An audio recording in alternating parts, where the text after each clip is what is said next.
afternoon, good morning, good evening, whatever time of day that it may be that you're tuning in to the channel. This is Oasis Spiritual Center for Divine Living. I am Ausar, also known as Greg Stanton, the facilitator for the teachings that take place inside of Oasis Spiritual Center. I'm glad you decided to join this viewing on today. A couple things I wanted to say. You see the scarab beetle, the Kepra, which represents transformation. You see the King of Spades, the highest card in the deck, represents transformation. Around my neck, you can see that I wear a scarab beetle, a gold scarab beetle, along with I wear a silver scarab beetle on my left index finger or pinky finger. And I have a C on. The C represents consciousness. The C represents colored folks. The C represents conscious and transformation. Just being aware, just being conscious does not mean that you're in the process of transformation. Transformation has to be an intentional decision on your part.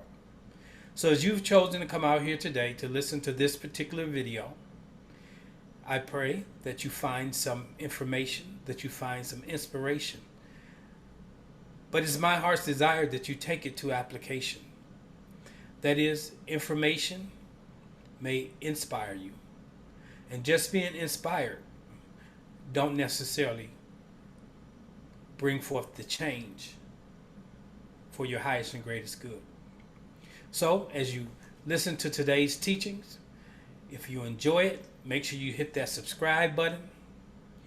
And also, if you want to be aware of when I put out a new video, make sure you hit that button that says notification. In addition to that, if you look up in the banner section of this YouTube channel, there's a website that you can click on and you can find out what we believe, how we live our lives, and what we're about. No, this is not a church, even though there has some similarities to it, but it's a teaching center. It's a spiritual development center. It's a place of transformation. My audience is more of those who have had a Christian background and have left Christianity or are in the process, like myself, of just totally deconstructing it. I believe in order for us as people of African descent, that we must take what has been given to us, and many times it was ours in the first place, and it's been adulterated, and we have to deconstruct it, take it back to its original forms. So I choose not to throw Christianity totally out, but I choose to deconstruct it. Why? Because I know that Christianity at its core is an ancient African spiritual system, particularly tied to the Nile Valley spiritual system, the Ausarian spiritual drama. So, listen to the teachings. They're practical. I'm a spiritual scientist. I don't believe that you can separate science from spirituality, nor can your spirituality be separated from science. They're one and the same. I'm a critical thinker. I love colored conscious people. So if this video is appealing to you, make sure you hit that subscribe button and consider contributing. We don't do this. I don't do this because I have a need or greed, but I always make the space for those who find value in what is being delivered to them to support the ministry. It's all about the law of circulation. As money goes out, money comes in. So my website has the links that you can use in order to transmute that which you have in your hand into the ministry. Give from your heart, not your head. So enjoy the teaching today, and don't forget to hit that like and subscribe, and also share it with someone. Peace. I'm Ausar.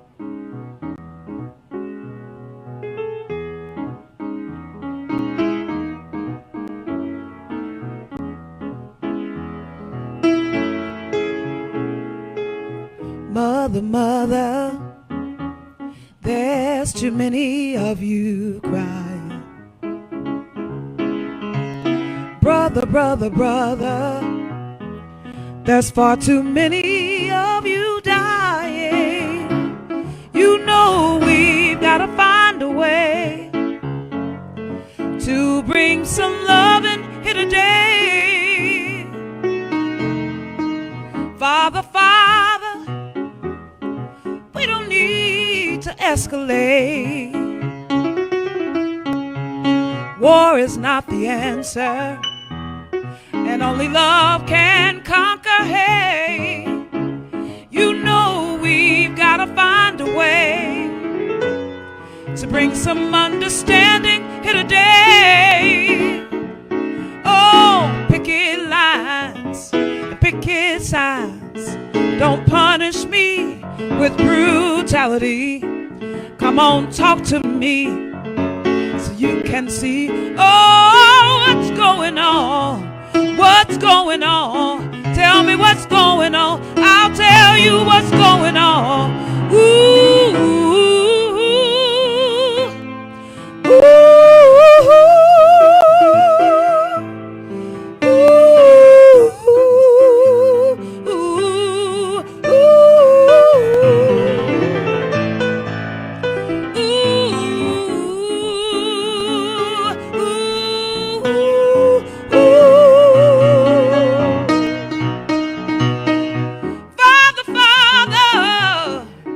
everybody thinks we're wrong, but who are they to judge us?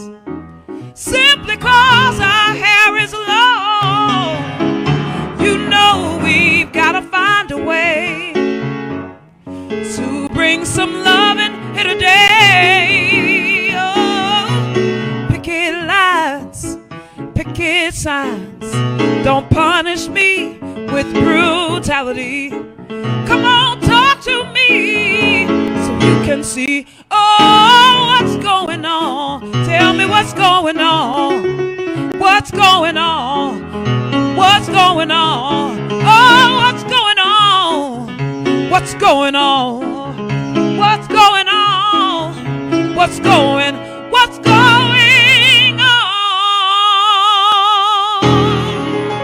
All right, good morning. Speak the word. It's a grand rising. Things are well this morning for me. I pray they're the same for you as we prepare ourselves for this morning's Serendipity Sunday. I am Ausar, also known as Greg. I pray things are well with each of you as you rise into this beautiful day. It's called today, which is a present. It's a gift. So learn to live in the moment, in the now, and you will find that life will be so much more grander. Well, it's good to see each of you this morning. For those of you who are joining me on the YouTube channel, good morning. I pray things are well with you over there. You can go ahead and post in the chat section of the YouTube anything you would like to put there throughout the course of this morning's presentation. We're out here every Sunday morning at 9 a.m. Central Standard Time for about 30 to 40 minutes. It's a opportunity for me to drop in on you teaching that prayerfully you will take for exercise, or you will apply it throughout the upcoming week. If you got the email, and to those of you in the Zoom room this morning, it is so this morning you got the email, you got the message that the topic this morning has to do with your words become your wine. Your words become your wine. Your words are your wine. Your world is framed by the words you speak. What is happening today, what is manifesting in your life today, is a direct result, a direct correlation to thoughts you have thought. But not just the thoughts you think, but it's the words you speak. For science says we have up to 70,000 thoughts a day. So the thoughts in and of themselves don't manifest. It's the thought that is held in an intention, which becomes a word spoken that comes forward in our lives. The word tells us a double-minded man, a person that has many thoughts running through their minds are unstable. Today you're going to do this. Later on in the day you're doing that. You want this, you want that. Because the mind is fleeting. The mind is attracted by, or the thought, or the imagination. The mind is attracted by shiny things. Things get our attention, and it takes our thoughts there. And we begin to meditate on that thing. We begin to think on these things. And we want to watch that. We got to learn to be much more intentional. The aspirants, or the Kemetic priests, or the Egyptians, the Kemetic, the Kemites, the Nile Valley communities were always learning or seeking to move to another level in evolution by, one, control of thought. And if you look on my page, if you look on the website, what we believe, there's 7 principles that we live by. And the first 3 is control of speech. Control of thought, control of speech, and control of action. Control what you think, control what you say, and control your actions. And you'll live a rather successful life. So I want to talk about that this morning.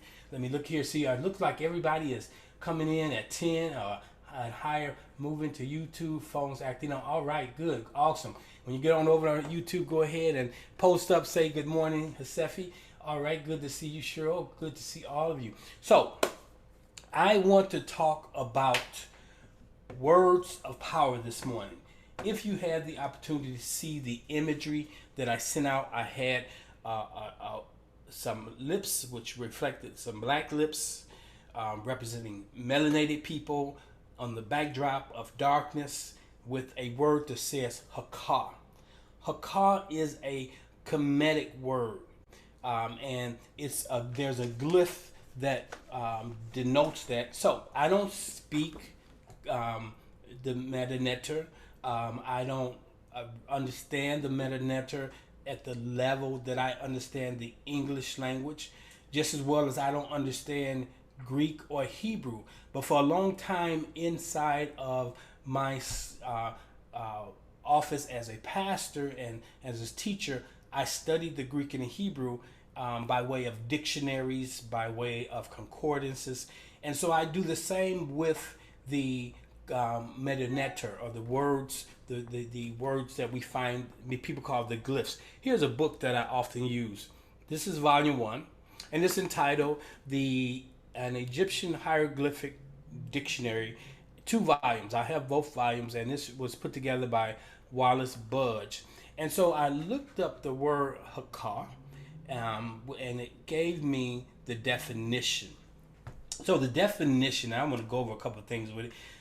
Hekau means magic, the power of working magic, sorcery, spell, incantation. You know your prayers are incantations. You are calling something into being. Charms, word of power. So it's a word of power. Not just words of power, but every word you speak has a level of power behind it. It goes on and it says, Hekau is the spells and magic formula produced by the god Hekau, or the netter, or by the principle of the word. So you have to understand that it's this formula. So your words you speak, every word you speak has a definition that is aligned with it. It has a vibrational frequency that impacts the realm in which we live. And it's important that you know that a word does what a thought can't do.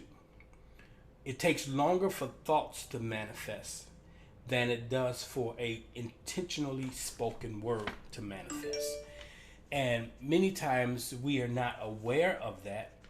And so we find ourselves either meditating on things, and after a while those things come to pass in our lives. You're like, why am I manifesting this thing in my life? Because months ago, years ago perhaps, you meditated on something. So it takes a longer time for just meditation or thoughts to come forth. Thoughts do become things ultimately, because thoughts is in the ethereal realm, it's in the realm of the imagination, or the spiritual realm. a word spoken pulls that thing out of that realm into this material realm. And when we speak a word, it now has impact because the word is moving on sound waves and is impacting the world in which we live. This world in which we live, this ecosystem that we live inside of called the earth, is a very fertile place. It produces after seed time harvest. When you speak a word, that seed is sown into the atmosphere, is sown into the ecosystem of the earth realm, and ultimately with time it's going to produce after its kind. You're going to get that harvest.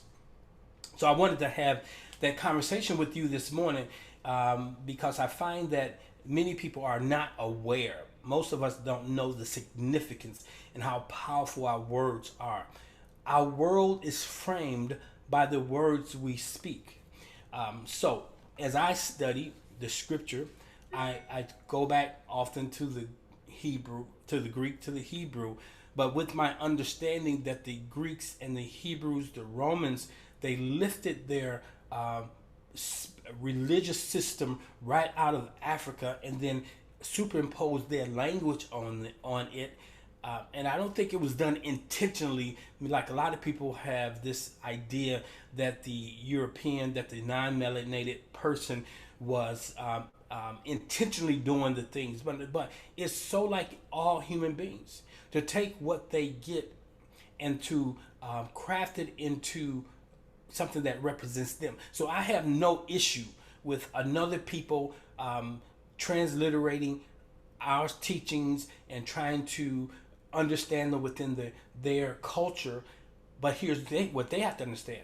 Their cultural context may not be able to grasp the principle. So that's why it is important to you. You got to take it back to the beginning. Where did this come from?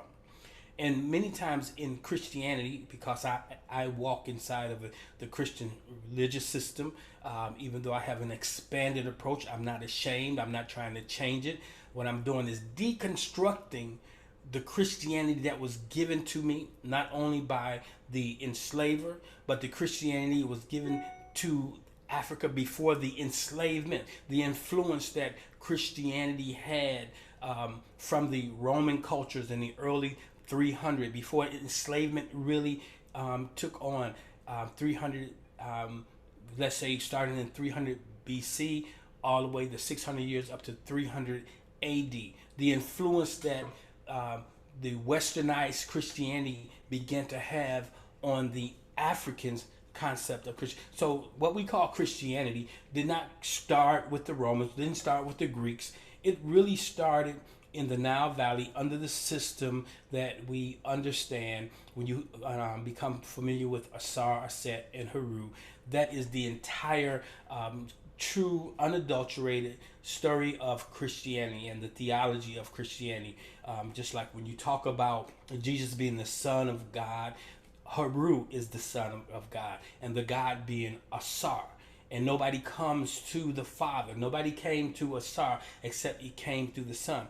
On a metaphysical realm, you will never grow into the full maturity of who you are as God until you first become as a child and understand that you are Heru, that you are evolving, that you are transforming into Ausar, that you also are using the wisdom that comes with Aset. So there's some metaphysical pieces that we have not delved into that we need to get to. We need to move beyond this basic conversation that has been going on for at least 30 years. It's not enough to make Jesus black, because the Jesus that you all are familiar with was never black. He was taken from, you need to study the story of Serapis. You'll find out that he was modeled after Serapis, and all of that was modeled after Heru. Now, I'm not teaching a history class this morning, but I need to frame this conversation. We need to get truth. We need to begin to carve back the adulterants that has been overlaid on truth. A little leaven the entire lump. So if you're having a little adultery, it cancels out the power of the truth. So this morning we want to look at the power of the word. And why am I talking about that? Because the world is framed, if God or the netters frame the world by the word spoken, you too must frame your world by the words you speak. The scriptures tell us that you can tell a fool. Here's an identifier of a fool. A fool is always identified by the multitudes of words they speak. A fool is one who's always talking. We have to understand that every word you speak does not land in an unfertile place. Every word that leaves your mouth, it lands in a fertile ecosystem. And the words spoken that fall into this realm has no clue whether or not you are joking or you're serious. Now let's make it personal. Your subconscious mind is a smaller picture of this bigger world we live in. The subconscious mind is a fertile place. It has no personal thoughts, but it only cultivates your thoughts. So as a man thinketh in his heart, so is he. That is, the things that you hold that become dear to you are the things that come near to you.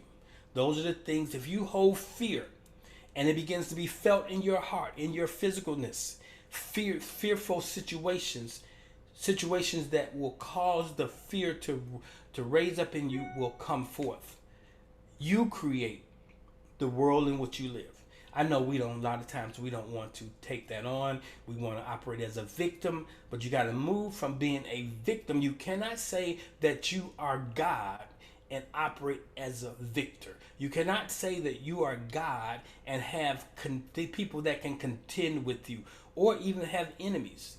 God has no enemies. Come on now. You only have an enemy that often becomes your enemy. So we see here, if we know the power of our words, or Hekau, which is a Kemetic term for words of power, we have the ability to invoke into existence that which is possibility. Okay? So you can change your reality just by the words you speak. Speak the word. The scripture says the word is near you. It's even in your mouth. But we don't do anything with it. Now, the scripture tells us, is not what goes into the mouth of man, is not what goes into the body of man. I know a lot of people have these conversations. I don't eat this, I don't eat that. They're really concerned about what is going into the body. Now, we should be mindful of what we put in the body, because some things we put in the body doesn't serve the highest and greatest good of our body. But the most important thing, even if you ingest things that don't serve your body properly, if you really understand the word of power that you have, what goes in don't affect you, what comes out affects you. The word says it's not what goes into a man that defiles a man, it's what comes out of a man. So we know we have one exit point on our bodies that we release waste. We have actually a number of exit points on our body. Our nostrils, we release waste coming out of our lungs. Our urinary tract releases waste coming from our liver, or kidneys, our liver, and then we have our anus, which releases the byproduct of the bile that leaves our body after all the nutrients has been pulled out.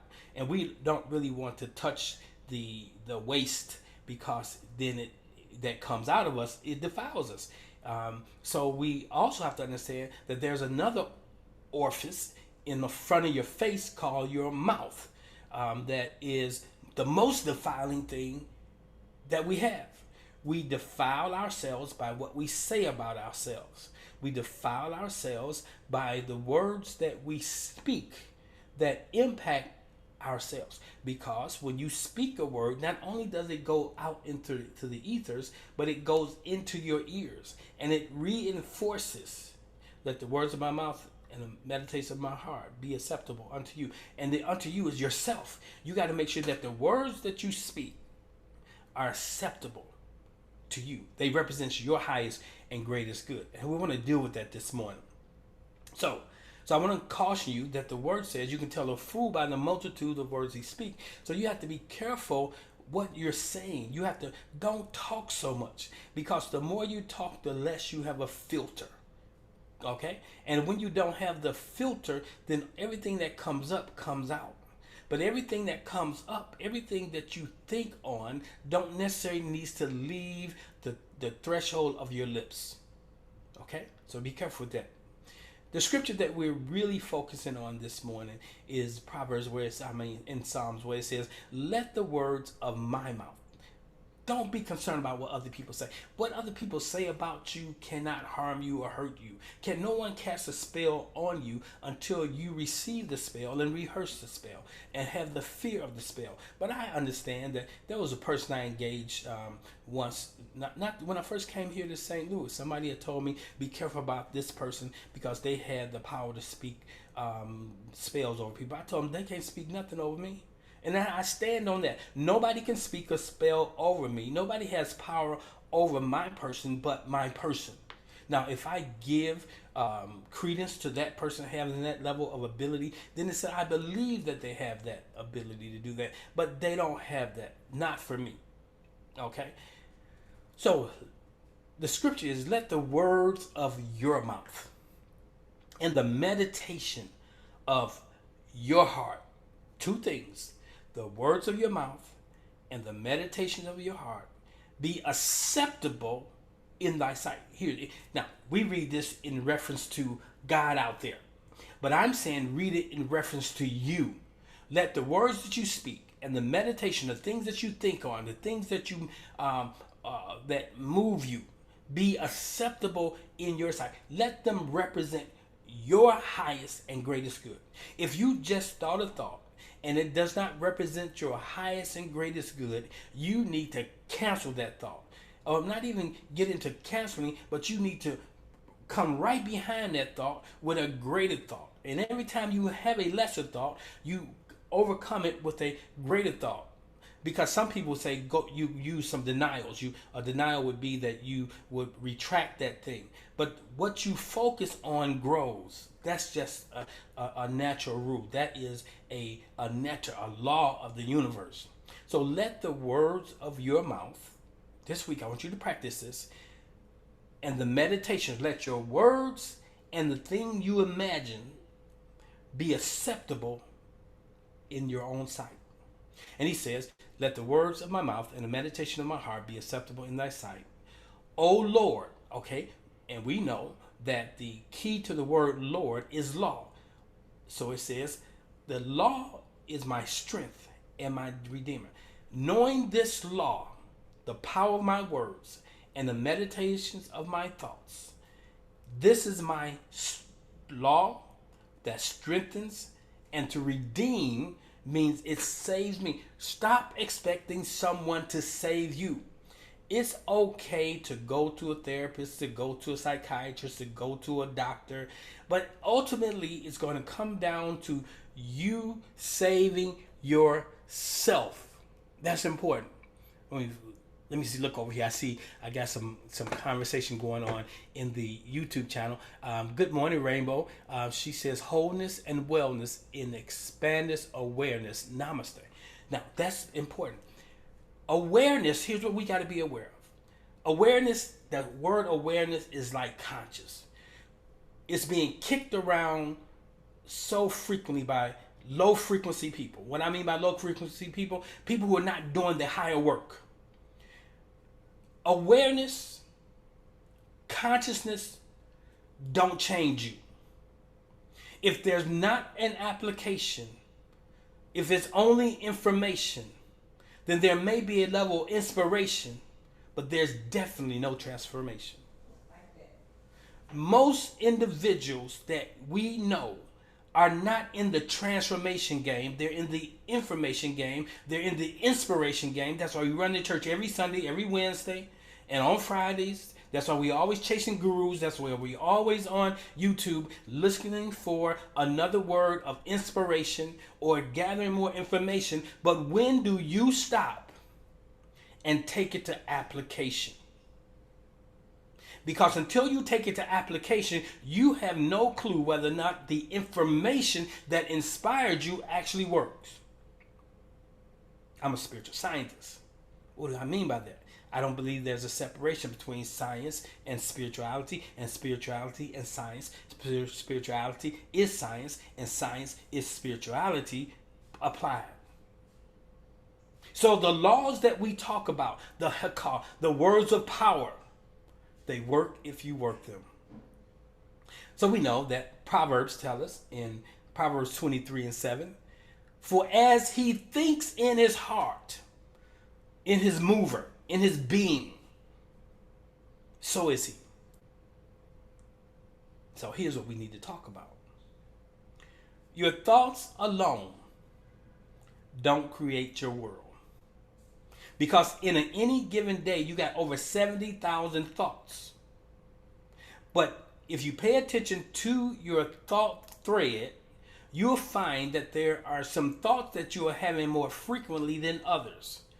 If you're in poverty, you probably got poverty thoughts running through your life at a magnitude. Even though you're not speaking poverty, but you are running a poverty frequency. If you're lonely, if you are having bad relationships, what kind of thoughts do you have in regards to relationships? Oh, there's not enough men. There's not enough good men. Men are evil, or vice versa. So we got to watch our thoughts. Guard your thoughts. That means pay attention. At some time in your day, you should just stop and say, what I've been thinking. Or you can say, what am I thinking now? When you say something, when you're feeling a certain way, ask yourself, what was I thinking before I said that? What was I thinking before I felt that way? Many times when you get butterflies, it's a result of what you've been thinking in your head. You get butterflies as a result of environmental things that are adding up that says this is what is about to happen. So we have to become consciously aware of how we manifest what we have in our lives. You are a co-creator. Why do I say that you are a co-creator? Because there is only one creator, and it manifests as you and I in various ways and various forms. You have to also understand that not only you are a co-creator, but you manifest. That's why he called you were, according to the Christian theology, he called him man. He created them male and female. So man is both male and female. And the reality is, even as an individual man, be you a male man or a female man, you have both divine masculine and divine feminine energy operate inside of you. It takes the divine masculine and the divine feminine to create anything. The divine masculine by itself cannot create anything. Two males cannot procreate. Two females cannot procreate. That's on a physical realm. In the spiritual realm, you need a masculine charge and a positive charge. Okay? So we got to understand there's a way that appears right unto man, but the end thereof is destruction. People can do what they want to do. But just because people are doing what they want to do does not change the laws of the universe. I know people get mad with that. They don't want to accept that because they want you to say, I can do what I want to do. I can be what I want to be. Yes, you can. But the end thereof is destruction. And that's why I believe in nature. Nature has a way of taking care of those things that are outliers. Let me go back to my message. So, two things you need to be aware of this morning. Thoughts and words. Now, thoughts often are a culmination of images. Okay? And we see these images and we then give meaning to them in the way of a word. In the thought realm, things can manifest just by thoughts alone. But it takes longer time for that which is in the thought realm to move into this realm if it's not spoken. That's why you have things manifest in your life that you haven't spoken, but you thought some crazy things and you thought them frequently enough, and ultimately they begin to show up in your life. But you never spoke them, but you held them in your heart. But I'm talking this morning about how to expedite, how to change your world, how to create the life that you desire to live. And that's through your words of power. Now, we know that thoughts become things. Your wording, but your speech is the mover. It's the action. Remember, God said. Before God said, God imagined. Before you say something, you always imagine. What you are speaking is a result of what you have seen or what you imagine. It's a thought. What gives power to thought is the speech, the word spoken. The sound wave it brings that thought into this realm as an intention, and it operates on the physical realm. That's how we speak it. We can look in the scripture, John chapter 1, verse 1. It says, in the beginning was the word, the Hekau. And the Hekau, or the word, was with the netter, or with source, or with, they say, God. And the word was God. The word is a netter.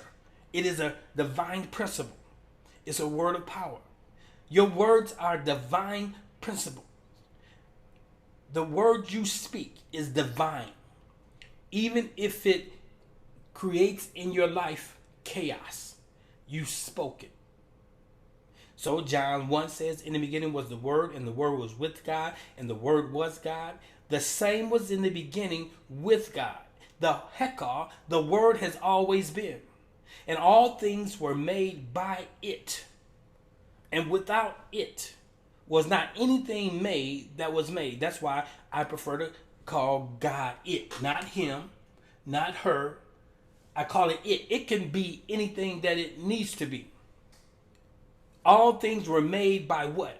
It. What is the it? The word. The spoken word. And without it was not anything made. Now, we say that Jesus is the logos. That's Greek. Jesus is the atum. Is the first atom. The first spoken word. Atom was given the responsibility. When you understand the cosmology story that we were given in Christianity, but there's at least four other cosmology stories, the stories of beginning, and most people think the Bible is one story of beginning, but Genesis chapter 1 is one story of beginning. Genesis chapter 2 is another story of beginning. We don't know as much as we think we know. Genesis 1 is the creation of man as a spiritual being. Genesis 2 is the formation of man as a human being. Makes a difference to understand that. So what I want to show you here in John 1 is a key. In the beginning was the Word. Now, I often say this. In the beginning was the imagination. And the imagination was with God, source, netter. And the imagination was God. So your imagination is important. Learning how to play in the realm of the imagination is key to creating the world in which you want to live. Children are masters of this. As we age or grow, we are told to stop imagining things. Come out of the imaginary realm. But it's from the imaginary realm that everything is created. If you're sick, you imagine in yourself your body being well. If you're lonely, you imagine in your mind's eye being with someone. Because if you didn't imagine being with someone, you will be okay with being by yourself. But the contrast comes when you begin to imagine something differently than what you have. And when you have imagining different than your reality, there's something you need to do to bring it into this realm. Speak the word. The word tells us in the book of Philippians that in Philippians chapter 4, verse 8, it says, finally, brethren, sisters, whatever things are true, whatever things are honest, whatever things are just, whatsoever things are pure, whatsoever things are lovely, whatsoever things are of good report, if there be any virtue, and if there be any praise, think on these things. Basically what it's saying to you, think on the things that make you feel good. But now let me explain something. All things are lawful, but all things are not expedient. Cocaine can make you feel good, but there's detrimental reactions from the physical body when now you're dependent on that to have that feeling or chase that feeling that you'll never get again. Sexuality or sex makes you feel good. But so you got to be careful that you don't just think on those things and then go after those things and don't use them in their proper way. All things are lawful, but all things are not expedient. There's a time for all things and everything. But this scripture tells you there's a key. Whatever will bring joy to you is the thing you should be meditating on. Too many of us meditate on the reality of what we are having. I don't have enough money, so you're meditating on it. I'm lonely, so you're meditating on it. I don't have a woman, so you're meditating on it. I got a dead-end job, so I meditate on it. So you're rehearsing what is. And if you rehearse what is, you're going to get more of what it is. It is what it is. So you got to learn how to move from the realm of what is. We understand it's real, it is, but you could change what it is by meditating on what it is you desire. Now, once you think on these things, now you have to speak on these things. Part of meditation is to help you get clear on what it is you want to clear, what you want to bring into this realm. A double-minded man, if you are all over the place, you won't create in a way that is satisfying or gratifying to you. So you got to think it first, and next you have to speak it. You have to speak it. You have to speak the word of power. Now, I end my day and begin my day by speaking the word of power.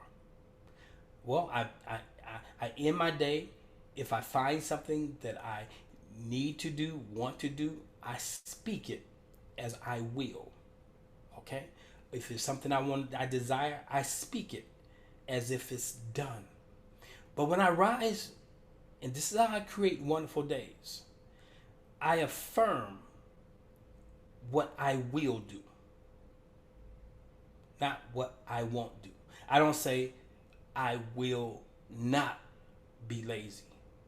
I say that I will be productive.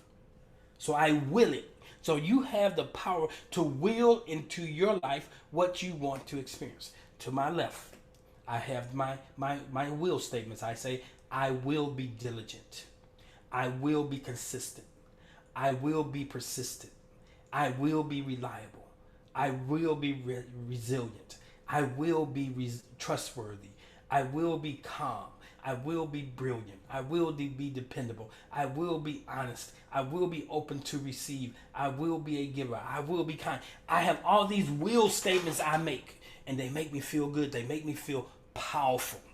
They affirm the power, the ability that I have. But I speak them. I don't say, I will not be dependable. I will not be brilliant. No, I say what I will be. I speak in the affirmative. When you go to Genesis chapter 1, we see this very act of creation. First, God imagined it, and it was. And then he spoke it into existence. He said, let there be light. Let there be a firmament. Let. That is a legal term, a contractual term of releasing. What are you releasing in your life, in your mouth, in your life? Everything that comes out of your mouth releases something into your life.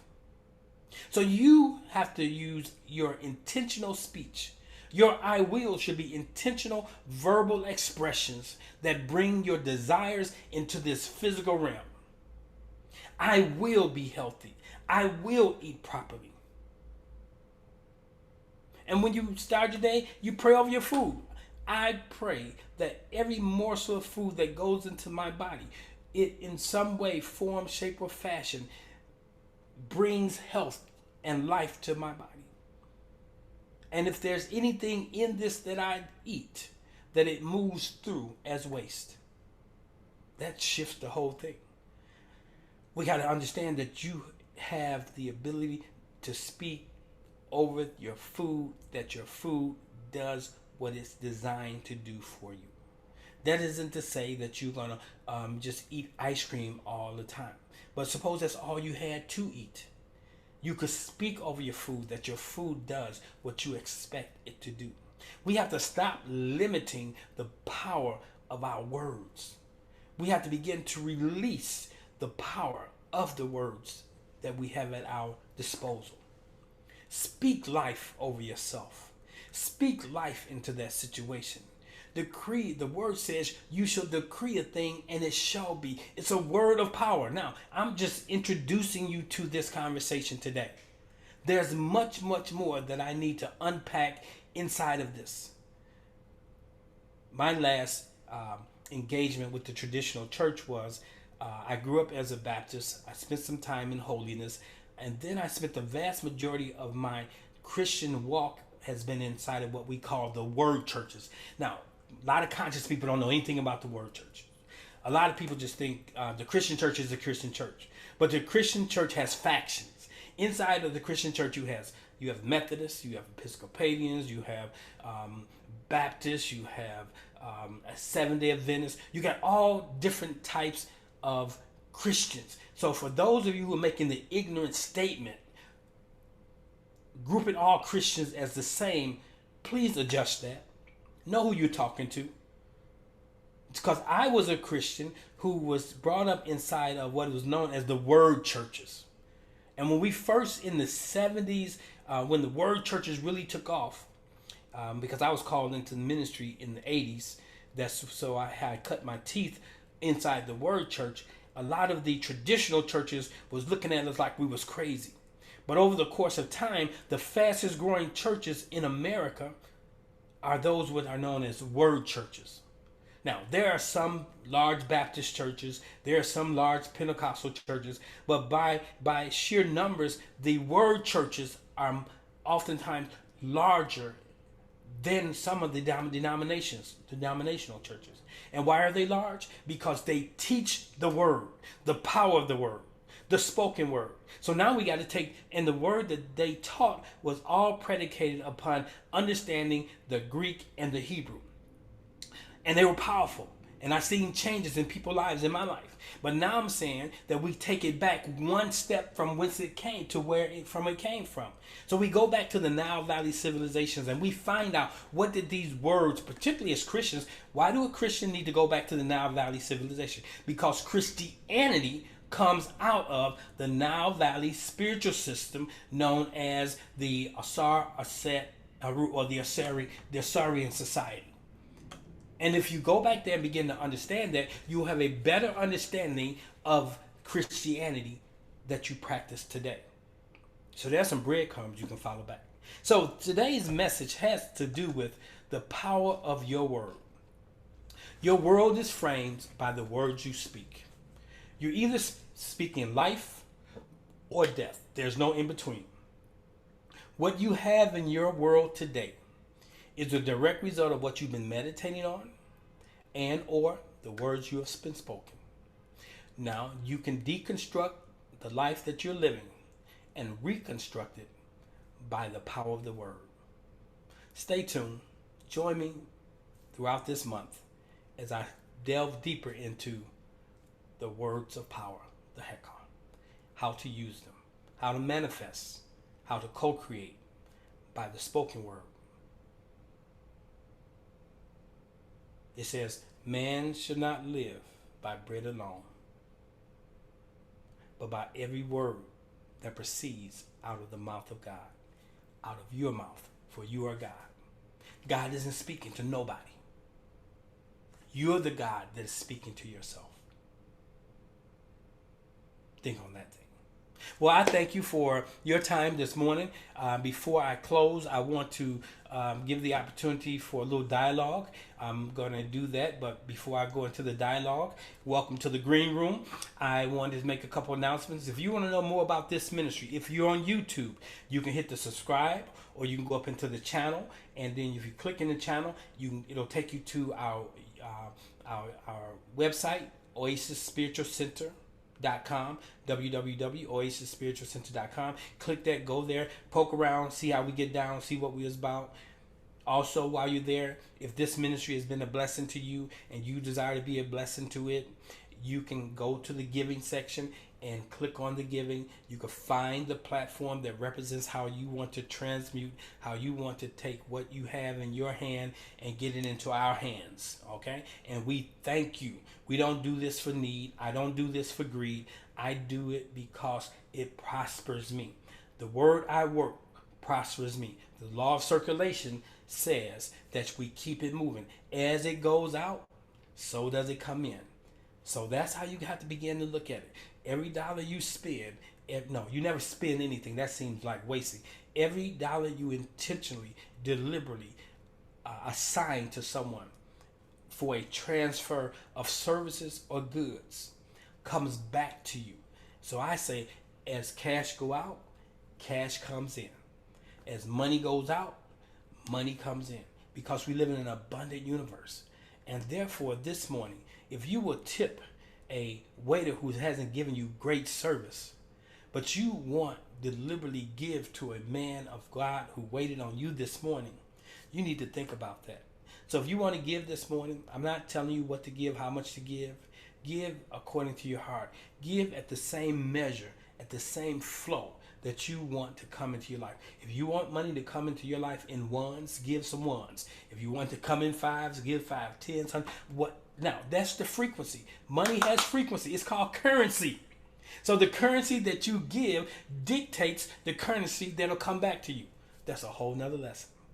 So I thank those of you who have continued to support this ministry in any way that you have, consistently, inconsistently, at whatever dollar amount. I thank you. So let us go into the green room. Let's see what I got over here. I have a couple messages over here. Let me see what they are. Okay. When will the class start? Well, every Sunday for this month, I will be teaching on the words of power. So it'll be every Sunday at 9 a.m. Central Standard Time. But I also have been preparing for a webinar, a master class on manifesting. So speaking the word is part of the manifesting process, and so I will let you guys know when that happens. It'll probably be the fall now, because I find I need to take time to enjoy the summer. Things I need to do. I need to spend time with my grandkids, and so in the winter I have more time to create because I'm isolated. I'm secluded because of the weather. I don't like cold. So I usually run this ministry on the same schedule of a educational calendar year. And that way it gives people the opportunity to take a break, to apply the things they learn, and just smell the coffee. Okay, good to see you, Marsha. I'm glad you put that out there. Hey, information without transformation is null and void without application. That's correct. Moving to YouTube. Okay, I want to see if there's anything out here. Abraham, Joseph, Israel, 12 tribes, and Jesus himself all managed to end up in Nile Valley. No coincidence. That is correct. I have a teaching information that will even give clarity to you to know that every one of the 12 tribes actually were found in Egypt, in Kemetic thought. And so we will go to that one day. VJ, you're on to something there. Felicity, I see your hand up. Okay, good. Let me go over there and find it. 1 second. Where are we at here? I'm looking for your hand. Where's Okay, I see it. I see it says it. Okay, there you go.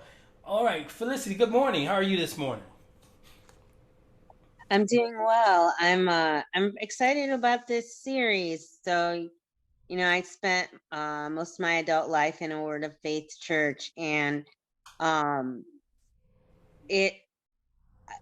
Let's see. I just want to say, like, the way it was presented.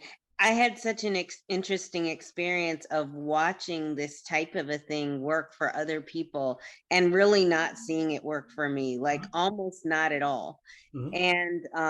And I know that it was important for my journey to push farther, but like as my life is now starting to what I would just call work, you know what I mean, that I'm able to like have an intention and bring it to pass. I would say that what I found is that integrity is so important. So, and I love you saying word of power. I've certainly heard that phrase before, but we mostly talked about the power of our words. But the fact is that, like, okay, I'll just say as well, I've seen people to be healed and we will call lose their healing. So you can have an experience and you can speak stuff and you can make a bunch of stuff happen. But just like a lottery winner, like 80% of lottery winners lose the money within the first year, is because you can't hold what you are not.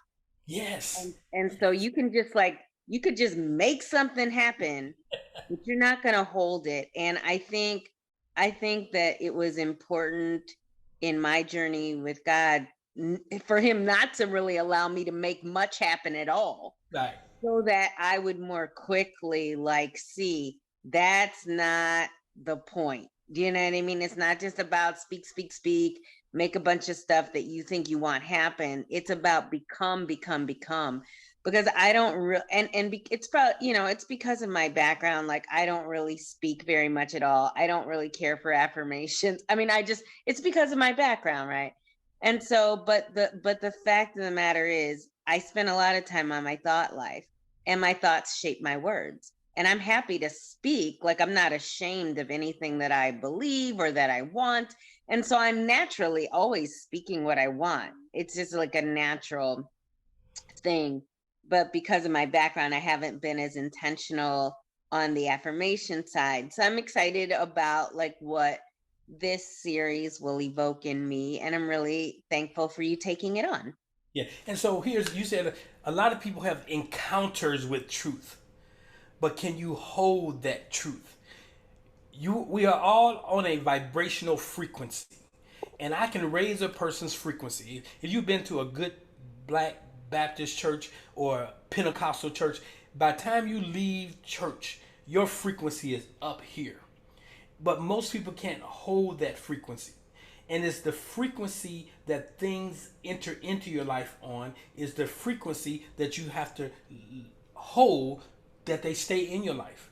If the frequency drops, that thing is going to drop out. So we have to learn to elevate our frequency in order that we live a life of prosperity. And prosperity don't just mean money, but it represents a life that represents your highest and greatest good. What is that frequency? If you're thinking about things that have happened to you in the past that have brought sadness to you, unless you're willing to release that frequency, you're not going to have the frequency of the good thing in your life. It will happen frequently. Yeah, right. That's good. Good. So I just want you to know that that's what this ministry is all about. It's about teaching people. There's a lot of people espousing things. So I introduce you all to a lot of things because I think you got a thinker, that you don't just listen to me and do what I say, but I want to give you my source documents like a good professor, that you can search this thing out for yourself, and that when it's all said and done, you can do the experiment yourself also. So I look forward to the next 4 weeks and what we'll be encountering and the engagement that I'll have from those of you who are participating.